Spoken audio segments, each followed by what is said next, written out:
Te toa tā maua i te haka tapu tō koutou tupuna.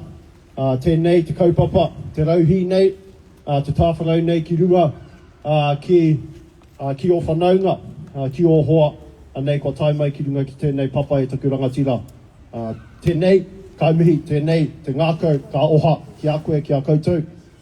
E chaki nei, i tēnei whenua taurikura, tēnei ka mihi, tēnei ka mihi. My beautiful sovereign people, tēnā koutou. Tēnā rā koutou katoa. I woke up this morning feeling pretty sovereign, and it looks like you all did too. I te mea kua tai mai ki te pupuri i te mana o tēnei mea o te haka. And it's beautiful to see you all. I just want to get a bit of a gauge of the wairua, the ihi, the wehi amongst us. Nō reira, my beautiful sovereign people, repeat after me. Toi tū te haka. Toi tū te haka. Toi tū te haka. Toi tū te haka. Toi tū te haka. Toi tū te haka. Toi tū te reo. Toi tū te reo. Toi tū ngā tikanga. Toi tū ngā tikanga. Toi tū te iwi Māori. Toi tū te iwi Māori. Toi tū ngā titoa. Toi tū ngā titoa.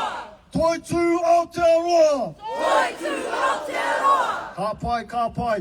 Ka pai, rongo ana i te hirangaranga. Ai ata tupu ana I wanga I atata. Here's another one. Ka haka tonu tātou. Ake ake ake. Ka tū tonu tātou. Ake ake ake. Ka ora tonu tātou. Ake ake ake. Ka haka tonu tātou. Ake ake ake.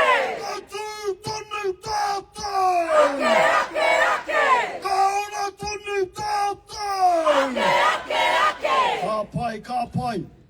You know, I was thinking on my way here, there's a lot of MPs in that whare. They wish they could haka like us. They wish they could do what we're doing. They wish they could tukahi on the beats. Ewa. They wish they could stay in time and sing in tune. Pono, e aroha naho. E aroha naho. They wish they had something as powerful as we do, and that is the haka. It is our culture. It is our power. It is our identity wrapped up in one. And you know what? Actions and kupu, yes, they are a part of haka. But haka is much more than that. Haka is a way of life. Just us standing here today, this is a form of haka. Because haka is what? Haka is resistance. Haka is what? Haka is power. Haka is what? Haka is our mana. And that's the core reason why this whare and many other people that sit inside it feel scared. They feel threatened by our mana. Because when we haka, we're not just saying words and we're not just doing actions, but we are standing in our power, we are standing in our mana. And such is the power of our haka. This whole whenua, kaharuru. We can make this whenua shake, and we can make this whare crumble if we let the power of our haka out. Ngā haka o te iara, te tuku I ngā tamariki ki te kohanga ki te kura, he momo haka tēnā. Te tuku, writing submissions, te tuku I your submissions, he momo haka wena. Te tai mai ki ngā kaupapa nei, anei, he momo haka wenei. And though this house, as my tuakana Hori said, can never be proud of how we express ourselves and how we stand in our power, I am proud of you and I'm proud of us. And I'm proud of all of the MPs who slog day in, day out to slow down these attacks that are happening to us. The MPs that have been punished. Ka roha. I also want to acknowledge the Green Party, kua tai mai. Koutou e mahi ana I ngā mahi nui, tēnā koutou. Doing your haka as well in that whare in your own way. We see you and we are proud of you. Nō reira e ngā whanaunga.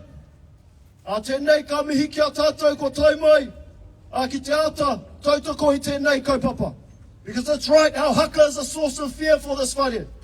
Even though apparently when the All Blacks do it, it's celebrated, and it's a good thing. And when they use our reo and our kōwhaiwhai patterns on their companies as a form of marketing, that's when it's cool to be Māori, and that's when it's celebrated to be Māori.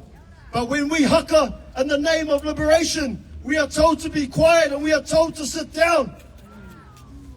E kore, e noho, e kore, e mu.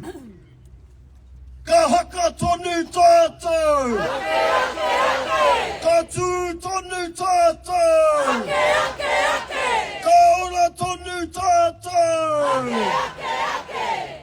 I'm proud of all of you for making this stand today. And even though this whare does not see us for who we are, e pai ana. E pai ana, because the movement is much bigger than this whare. It's much bigger than the rules inside that whare.